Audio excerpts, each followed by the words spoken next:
स्वर्ग और नरक आपके हाथ में है। एक बुजुर्ग महिला की मृत्यु हो गई, यमराज उसे लेने आए। महिला ने यमराज से पूछा, आप मुझे स्वर्ग ले जाएंगे या नरक? यमराज बोले, दोनों में से कहीं नहीं। तुमने इस जन्म में बहुत ही अच्छे कर्म किए हैं, इसलिए मैं तुम्हें सीधे प्रभु के धाम ले जा रहा हूँ। बुजुर्ग महिला खुश हो गई और बोली, धन्यवाद, पर मेरी आपसे एक विनती है। मैंने यहाँ धरती पर सबसे स्वर्ग नरक के बारे में बहुत सुना है। मैं एक बार इन दोनों जगहों को देखना चाहती हूँ। यमराज बोले, तुम्हारे कर्म अच्छे हैं, इसलिए मैं तुम्हारी यह इच्छा पूरी करता हूँ। चलो हम स्वर्ग और नरक के रास्ते से होते हुए प्रभु के धाम चलेंगे। दोनों चल पड़े। सबसे पहले नरक आया। नरक में बुजुर्ग महिला ने जोर जोर से लोगों के रोने की आवाज सुनी। नरक में सभी लोग दुबले पतले और बीमार दिखाई दे रहे थे। महिला ने एक आदमी से पूछा, यहाँ आप सब लोगों की ऐसी हालत क्यों है? आदमी बोला, तो और कैसी हालत होगी, मरने के बाद जब से यहाँ आए हैं हमने एक दिन भी खाना नहीं खाया, भूख से हमारी आत्माएं तड़प रही है। बुजुर्ग महिला की नजर एक विशाल पतीले पर पड़ी, जो कि लोगों के कद से करीब 300 फुट ऊंचा होगा। उस पतीले के ऊपर एक विशाल चम्मच लटका हुआ था। उस पतीले में से बहुत ही शानदार खुशबू आ रही थी। बुजुर्ग महिला ने उस आदमी से पूछा, इस पतीले में क्या है?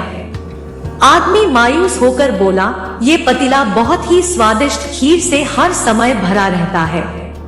बुजुर्ग महिला ने हैरानी से पूछा, इसमें खीर है? तो आप लोग पेट भर के ये खीर खाते क्यों नहीं? भूख से क्यों तड़प रहे हैं? आदमी रो रो कर बोलने लगा, कैसे खाए? ये पतीला 300 फीट ऊंचा है, हम में से कोई भी उस पतीले तक नहीं पहुंच पाता। बुजुर्ग महिला को उन पर तरस आ गया। सोचने लगी, बेचारे, खीर का पतीला होते हुए भी भूख से बेहाल है। शायद ईश्वर ने इन्हें ये ही दंड दिया होगा। यमराज बुजुर्ग महिला से बोले, चलो हमें देर हो रही है। दोनों चल पड़े। कुछ दूर चलने पर स्वर्ग आया।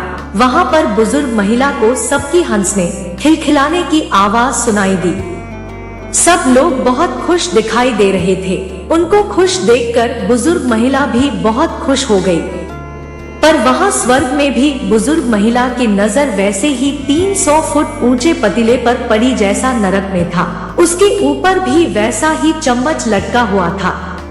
तब बुजुर्ग महिला ने वहाँ लोगों से पूछा, इस पतीले में क्या है? स्वर्ग के लोग बोले, इसमें बहुत स्वादिष्ट खीर है। बुजुर्ग महिला हैरान हो गई।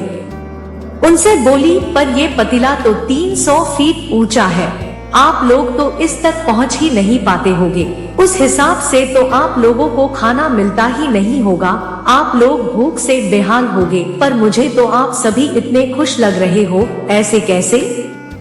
लोग बोले, हम तो सभी लोग इस पतीले में से पेट भर के खीर खाते हैं। महिला बोली, पर कैसे? पतीला तो बहुत ऊंचा है।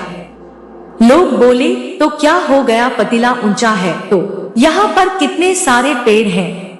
ईश्वर ने ये पेड़ पौधे, नदी, झरने हम मनुष्यों के उपयोग के लिए तो बनाए हैं। हमने इन पेड़ों की लकड़ी ली, उसको काटा, फिर लकड़ियों के टुकड़ों को जोड़ के विशाल सीढ़ी का निर्माण किया। उस लकड़ी की सीढ़ी के सहारे हम पतीले तक पहुँचते हैं और सब मिलकर खीर का आनंद लेते हैं। बुजुर्ग महिला यमराज की तरफ देखने लगी। यमराज मुस्काए बोले, ईश्वर ने स्वर्ग और नरक मनुष्यों के हाथों में ही सौंप रखा है। चाहे तो अपने लिए नरक बना ले, चाहे तो अपने लिए स्वर्ग। ईश्वर ने सबको एक समान हालातों में डाला है। उसके लिए उसके सभी बच्चे एक समान हैं। वो किसी से भेदभाव नहीं करते। वहाँ नरक में भी पेड़ पौधे सब थे, पर वो लोग खुद ही आलसी हैं। उन्हें खीर हाथ में चाहिए। वो कोई कर्म नहीं करना चाहते, कोई मेहनत नहीं करना चाहता, इसलिए सब भूख से बेहाल है। दोस्तों, यही तो ईश्वर की बनाई इस दुनिया का नियम है।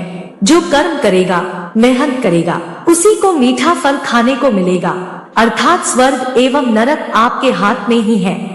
मेहनत करें, अच्छे कर्म करें और अपने जीवन को स्वर्ग बनाएं। दोस्तों, वीडियो को लाइक करें, शेयर करें और चैनल को सब्सक्राइब करना ना भूलें।